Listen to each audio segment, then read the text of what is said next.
Ma'am जैसे आपने बोला कि शिव से पूजन का विषय नहीं है, दर्शन का विषय है, तो जो लोग सुन रहे हैं वो समझना चाहेंगे कि आखिर ये है क्या? जी जितेंद्र, देखिए, मैं अपने आप को बहुत ज्ञानी तो नहीं मानती हूँ, लेकिन मैं डेफिनेटली भारतीय संस्कृति की एक स्टूडेंट हूँ, एक छात्रा हूँ। तो बहुत सारी चीज़ें पढ़ने की, समझने की कोशिश कर रही हूँ।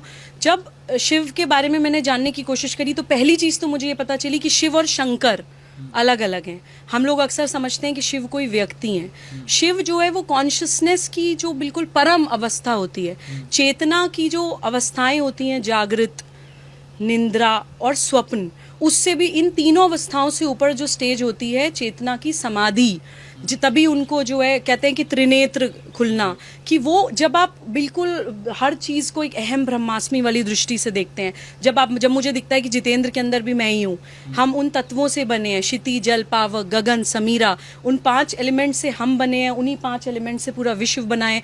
जब हम हर व्यक्ति के अंदर भगवान देखने लगते हैं, हर जीव के अंदर भगवान देखने लगते हैं, उस समाधि की, उस चेतना की एक्सट्रीम स्टेज को जब हम पहुंच जाते हैं, उसको कहा जाता है शिवत्व का प्राप्त होना। तभी मैं कहती हूँ कि शिव केवल पूजन का विषय नहीं है। डेफिनेटली पूजा तो होनी चाहिए, मैं मूर्ति पूजा के खिलाफ नहीं हूँ। मैं हमेशा ये बोलती हूँ कि किसी भी जगह जहाँ पर लोग मूर्ति पूजा करते हैं, या जब आकृति की फॉर्म में हम जो भगवान को सम्मान देते हैं, वो भी एक यात्रा है। वो आकार से निराकार पे पहुँचने की एक यात्रा है। जैसे मेरा बच्चा छोटा है तो मैं उसको पहले बताती हूँ ए फॉर एप्पल, उसको दिखाती हूँ एप्पल लाल रंग का है, उसका ये शेप है, साइज है, फॉर्म है। जब वो समझ जाता है तब उसको बताती हूँ ए फॉर एरोप्लेन भी होता है, ए फॉर एंट भी होता है, ए फॉर एलिगेटर भी होता है। तो वो बड़ा ज्ञान प्राप्त करने से पहले जो स्टेजेस होती हैं, उन स्टेजेस के लिए मूर्ति पूजा मैं महत्वपूर्ण मानती हूँ। तो मुझे लगता है कि शिव केवल पूजन का विषय नहीं है, शिव दर्शन का विषय है। कुछ चीज़ें मैं और आपके चैनल के माध्यम से बताना चाहती हूँ कि जो क्वालिटीज़, जो एट्रीब्यूट्स शिवत्व के अंदर होने चाहिए, या शिव से जो हमें सीखने की ज़रूरत है। उनकी बीवी अन्नपूर्णा, उनके ससुर हिमालय, रत्नों की खान जिसको कहा जाता है, बेटे गणेश जी, दोस्त कुबेर, स्वयं महान ईश्वर, आदि योगी, लेकिन फिर भी अलग समाज से, एकदम एकदम अकेले, उनको किसी चीज़ का लालच नहीं है, डिटैचमेंट जो भारतीय संस्कृति हमें सिखाती है, वो हमें शिव से सीखने की ज़रूरत है। उनको वैद्यनाथ भी कहा जाता है, यानी कि चिकित्सा के गुरु। उनको नटराज भी कहा जाता है, यानी नृत्य के गुरु। उनको आदि योगी भी कहा जाता है, यानी कि योग के गुरु।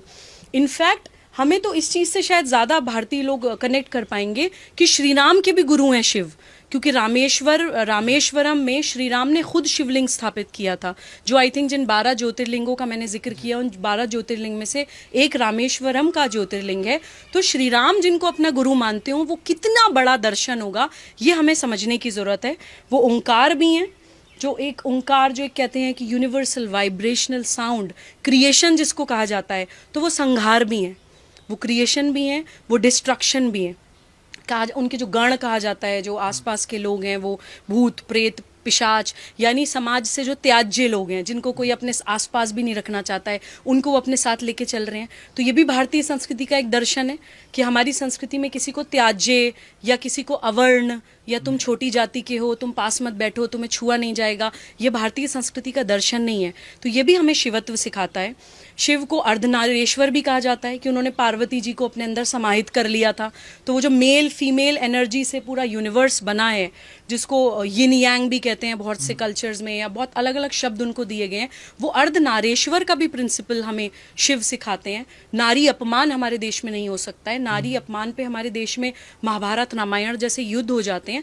ये सारी चीज़ें हमें दर्शन, जितने भी हमारे इतिहास हैं, हमारे शास्त्र हैं, हमारे भगवान हैं, या हमें जो भी पूजा पद्धतियाँ बताई जाती हैं, वो एक प्रोसेस है हमें उस महान दर्शन को सिंपल तरह से समझाने के लिए। उन एट्रीब्यूट्स को, उन क्वालिटीज़ को हम अपने अंदर आत्मसात कैसे करें, ये सिखाने के लिए ये हमारी भारतीय संस्कृति के दर्शन है। शिव को भोलेनाथ भी कहा जाता है कि भोले हैं, कि बहुत लोगों की ये मान्यता है कि आप शिव से जो भी मांगते हैं वो आपको मिलता है, बिकॉज वो भोले हैं। आप देखिए ना कि धरती के नीचे दबा दिया इतने सालों तक, कुछ नहीं, क्योंकि भोले हैं। लेकिन अगर भोले हैं तो आप ये मत सोचिए कि वो सर्वनाश भी करते हैं।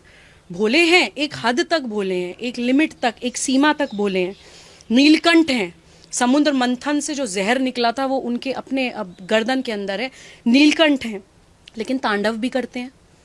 तो उस दर्शन को प्लीज समझिए, महाभारत के लेसन को समझिए, इस्लामिक प्रिंसिपल्स को समझिए, और भारतीय दर्शन को समझते हुए संप्रदाय से ऊपर उठकर प्लीज अध्यात्म को समझते हुए समस्या का समाधान मिलकर ढूंढिए। ये राजनीति का विषय नहीं है जितेंद्र, मैं ये बार बार दोहराना चाहती हूँ कि किसी व्यक्ति, किसी संगठन, किसी पार्टी की जिम्मेदारी नहीं है जो हम सोचते हैं कि कोई राजनीति ही हमें इन समस्याओं से बाहर निकाल लेगी।